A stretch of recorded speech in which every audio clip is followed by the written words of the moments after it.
Ray Comfort answered a question at the Living Waters website on whether or not the Bible condones rape.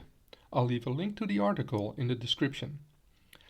He used a lot of semantics to explain the issue away, prompting me to say, and this is why apologetics is seen as making excuses. Ray basically says that the Bible does not condone rape because the Hebrew law prescribes rapists to be put to death. And then he quotes Deuteronomy 22, verse 25.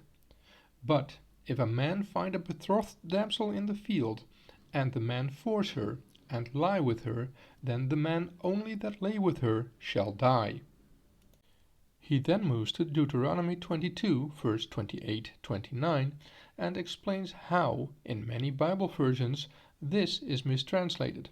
He claims that this Bible verse speaks of consensual sex between a man and a virgin who, when caught, are forced to marry each other.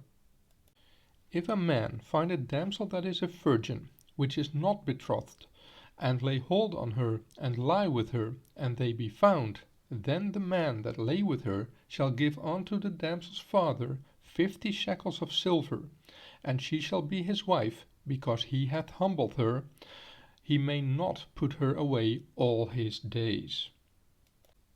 Ray is wrong in his conclusion that Deuteronomy 22, verse 28-29 speaks of what we now call a shotgun wedding after consensual sex between the virgin and the man.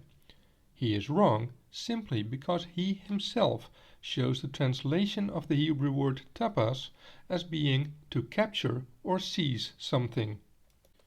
With this, Ray shows the man using force to have sex with the virgin, which nullifies consent. With the additional cultural values surrounding shame and premarital sex, the conclusion of these verses can only be that the Bible condones rape in this example. But why then is the rapist killed in verse 25 but not in verse 28-29? The answer is quite simple. In both verses the word betrothed is used, meaning a person who is engaged. In verse 25 the rape victim is already engaged to another man. In verse 28-29 the rape victim is not engaged to another man. In those days, social standards and values regarding purity, premarital sex and marriage were a lot different. The family of the groom had to pay a bride token to the family of the bride. If the bride then was raped, she became impure and unsuitable for marriage. The marriage and the transactions of the bride token would be cancelled, and shame would be brought to the family. Thus, the rapist would have to be killed. In verse 28-29, however, the girl is not engaged to be married. If raped, she would also become impure and unsuitable for marriage, and the father of the girl would not be able to receive the bride token he would receive if she was pure and eligible for marriage. To solve this, and to lift the shame of this from the family, the simplest solution is to have the girl marry her rapist, and to have the rapist pay the father a minimum amount. This way, everyone gets to pretend it was a normal marriage, and the girl's family won't be judged or shamed by other people in their community. That shame is an important element in this is shown by the phrase, "And she shall be his wife, because he hath humbled her. He may not put her away all his days."